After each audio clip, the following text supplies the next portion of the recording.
There's this question I've been asking myself since I was 8 years old. What does it mean to be a human being? How do we define it? How do we identify it? And it might sound kind of odd, but I can actually pinpoint the exact moment that this questioning began for me.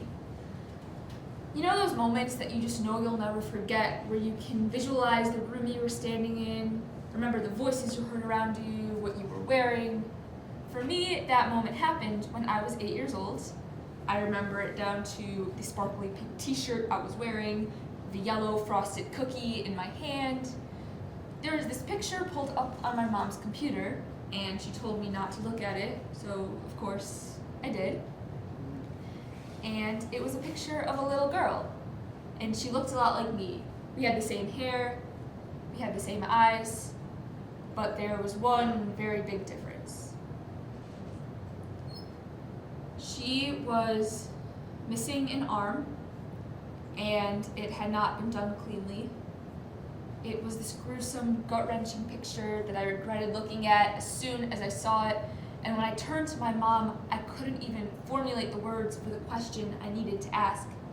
But she answered anyway, the best she could to an 8-year-old. She said, "There are some parts of the world where there are myths about people with albinism. They think people with albinism have magic in their bodies, so they try to take them." At the time, I didn't at all understand what that meant, but at least I understood why I looked so much like this girl.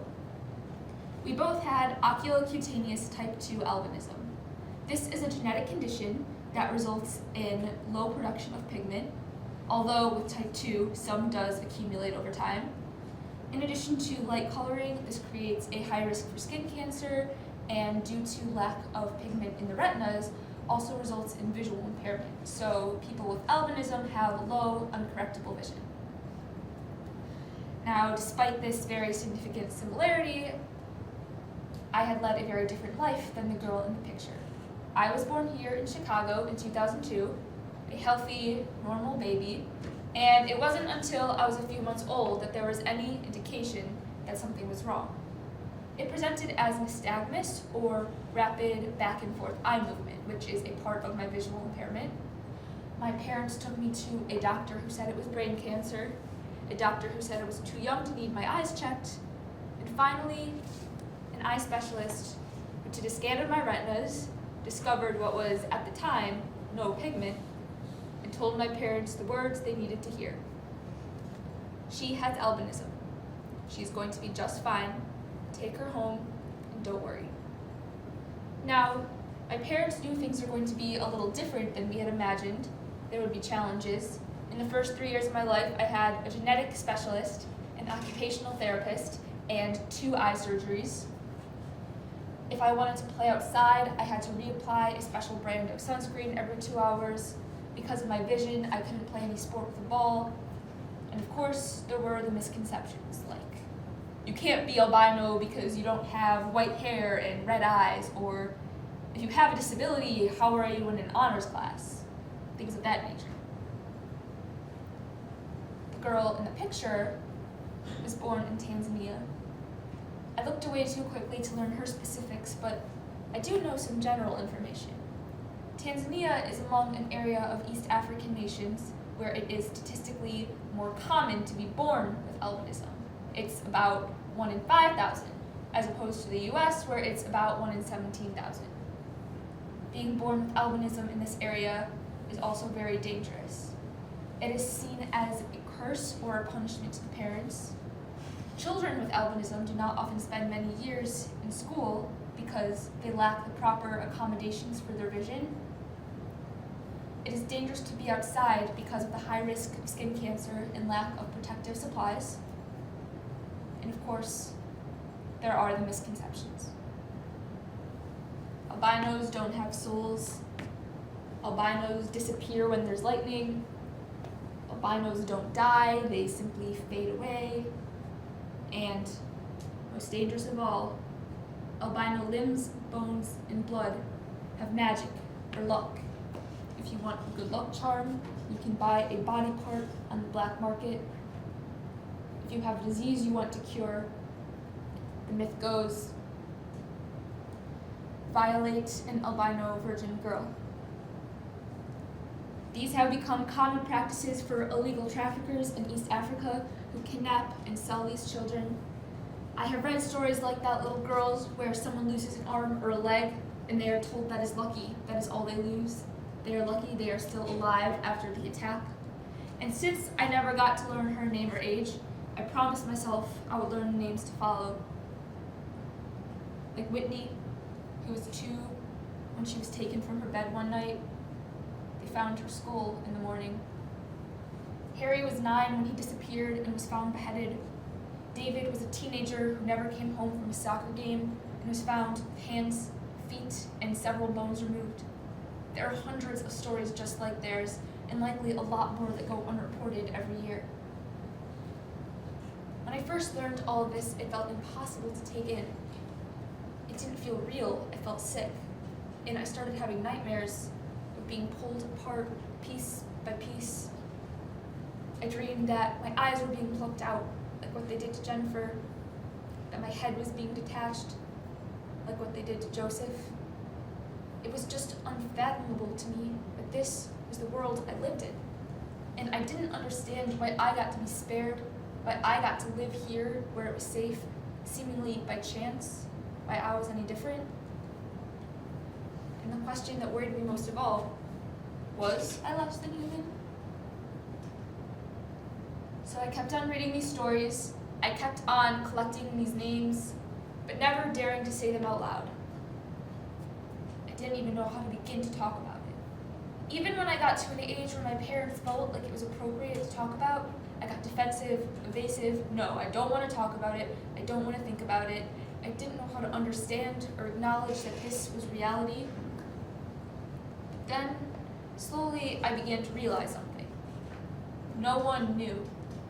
My parents knew and kept up with these news stories, but my friends, my teachers, my community, even leaders of renowned human rights organizations did not know what was happening to people with albinism. And as unbearable as it felt for me to talk about it, it was becoming more and more unbearable to realize that if we didn't talk about it, nothing was going to change. This became a years-long internal struggle for me, wanting to say something, to do something so badly, but not knowing where to start, with how helpless and scared I felt. My sophomore year of high school, I had to write an essay for a Model UN tryout, actually, on a key international issue and how I would solve it. And it might sound kind of silly, but when I thought about choosing the situation with people with albinism in East Africa, it actually felt kind of like a risk to me because I had spent so long trying not to be associated with my condition. I thought I had to erase it from my identity or it would erase the rest of me. But I thought maybe it's a good start, a step to start talking about it. So I started researching for my paper and it was nauseating. I remember pictures of desecrated graves and grieving parents and really graphic things, and then learning about the corruption, the lack of information, the lack of resources, and I was wondering if law enforcement, the people supposed to protect these victims, if that wasn't working, then what would? So I began a different kind of research. I was looking for organizations that had the same goal as mine. The goal of looking to spread awareness and promote protection and safety for people with albinism. Standing Voice was a London-based nonprofit that I really liked. They had a really interesting approach. In addition to things like raising funds for skincare and eye care, they had this integrative program where they would go into communities in East Africa and teach practical skills to people with and without albinism side by side, skills that would benefit them both, that they would learn together. One of the leaders of this organization explained to me once that this was more effective in the long term because it dismantled the core beliefs, ending these stereotypes and myths, which turned out to be more effective than short-term safety measures. Now, this sounded too good to be true to me, but sure enough, they have greatly increased safety on Ukerewe Island in Tanzania, where they launched this program. With the help of generous friends and family members, I was able to fund their summer program for the following year so they could continue this integrative skills program. As I was reading up about it on their website some more, I saw that American volunteers could go, And I got really excited. And I went to my mom and I was like, hey, any chance you want to let me go to Tanzania this summer? And she kind of just looked at me and was like, think about what you're asking me. I guess somehow in my excitement it had slipped my mind that the whole reason this program was needed is that being in Tanzania and having albinism is dangerous. And with that old feeling of doubt, of helplessness, of fear crept in again, and I just felt so frustrated because for all of the work we were doing and could still do, this was still our world. And there would always be people who would try to treat people like me so inhumanely. And that struck me as kind of funny, even ironic. Inhumane, because of that question I used to ask myself about what it means to be a human being, how close those words were. Merriam-Webster says human and humane are synonyms. Isn't it human what the people with albinism in East Africa were doing, standing up in peaceful protests together for their rights? Or the people working with organizations around the world to promote awareness and cultivate respect? Wasn't that human? And if that was true, then wasn't I human? And with that realization came a new sense of empowerment. Suddenly, I wasn't scared to talk about it. I wanted to use my voice, and I wanted to motivate others to feel the same. So I began speaking. I had speaking engagements from the Chicago suburbs to the city itself to Los Angeles, and last year I was the keynote speaker at an annual summit in South Africa. In South Africa, during the break, one of the other speakers came up to me. She was a skin cancer specialist from the UK, and she said, I noticed in your speech you consistently referred to yourself as a person with albinism, not an albino. Is the term albino considered offensive? And I said, no, it's not offensive, it's not a swear word. The reason I choose to say person with albinism is because when I have the opportunity, I like to emphasize that I am a person first. The difference is I am no longer doing it to prove something to myself because I have faith in my own humanity. Now I want to empower others and to spread this message to others. And that change and motivation made all the difference. And that question, what it means to be a human being, well, I've come to terms with the fact that there never is going to be one answer. Every single person is going to have a different definition, but that's okay. It doesn't matter. Because we are all born human. We are all capable of choosing to act like it. And in fact, my greatest wish for those who continue to perpetuate such hatred is that they find their humanity. Because I have sure found mine, and because of that, I'm going to keep using my voice to inform people that we need to cultivate respect and treat each other with it, that we need to make ourselves aware, educate ourselves, step in when we hear people perpetuating myths, look online at organizations like Standing Voice and see what you can do to get involved. And I'm going to keep using my voice until the world no longer needs to be reminded that all human beings are human beings. Thank you.